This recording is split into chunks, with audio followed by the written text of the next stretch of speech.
ఇక KT Ramarao sir మళ్ళొకసారి గరమైండు. ఈసారి గరం అయ్యింది ఎవరి మీద ఎరికినా రాహుల్ గాంధీ సార్ మీద. రాహుల్ గాంధీ సారు, నేను చెప్తున్నా మీకు ఒక మాట యాది పెట్టుకోండి. ఇగో ఈయనతోనైతే అని చెప్పి ఒక లిస్టును సుతం పంపించిండు.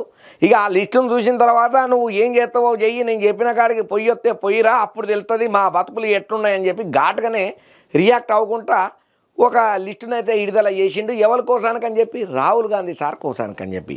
మరి ఈ ముచ్చట్లలో రాహుల్ గాంధీ సార్ రియాక్ట్ అయ్యిండా కాలేదా? అసలు వార్త ఏందో పురాగా చూద్దాం పాండ్రి. ఇక సోషల్ మీడియాలో బహు పెద్దగా యాక్టివ్గా ఉండేటోళ్ళు ఎవరన్నా ఉండరానయ్యి అంటే గాయననే కేటీ రామారావు సారు. ఎప్పుడు ఎక్స్ వేదికగా ఆయనకి ఏమనిపించినా సరే బల్ల గుద్దినట్టు ఉన్నది ఉన్నట్లు కుండ బద్దలు కొట్టినట్టు సూటి మాటలే మాట్లాడుకుంటా ప్రత్యర్థులకు మాటల చూటాలను ఎక్స్ వేదికగా విడుదల చేస్తుంటాడు. ఇక మళ్ళా ఇప్పుడు ఒక బాణాన్ని ఇడిచిండయ్యా కేటీ రామారావు సారు. అది ఎవరి మీద అనుకున్నారు? రాహుల్ గాంధీ సార్కి వేసిండు డైరెక్ట్.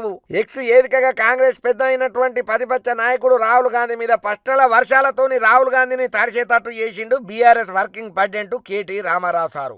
రాహుల్ గాంధీ గారు, మీకు నమస్కారం. మీరు ప్రస్తుతం తెలంగాణ పర్యటనలో ఉన్నందుకు దయచేసి ఈ కింద ప్రాంతాలను మీరు సందర్శన చేసుకోండి. పురాగా స్టోరీ మీకే సమజైతుంది. లగచెర్ల గ్రామం, సుంకిశాల, హైడ్రా కూల్చేసిన ప్రదేశాలు, మూసి కూల్చివేత ప్రదేశం, హెచ్సియులో ఉన్నటువంటి కంచె గచ్చిబౌలి, గురుకులాలల్లో ఫుడ్ పాయిజన్తో చనిపోయినటువంటి 100 గురుకుల విద్యార్థుల కుటుంబాల్లో ఎవరినైనా, ఆత్మహత్య చేసుకున్న 500 రైతుల కుటుంబాల్లో ఎవరినైనా, కుప్ప ఊలిన ఎస్ఎల్బిసి టన్నెల్, ప్రసిద్ధమైన ఫోర్త్ సిటీ, 4 బ్రదర్ సిటీ. మీరు మొదటి సంవత్సరంలో 2 లక్షల ప్రభుత్వ ఉద్యోగాలు ఇస్తామని వాగ్దానం చేసిన అశోక్ నగర్.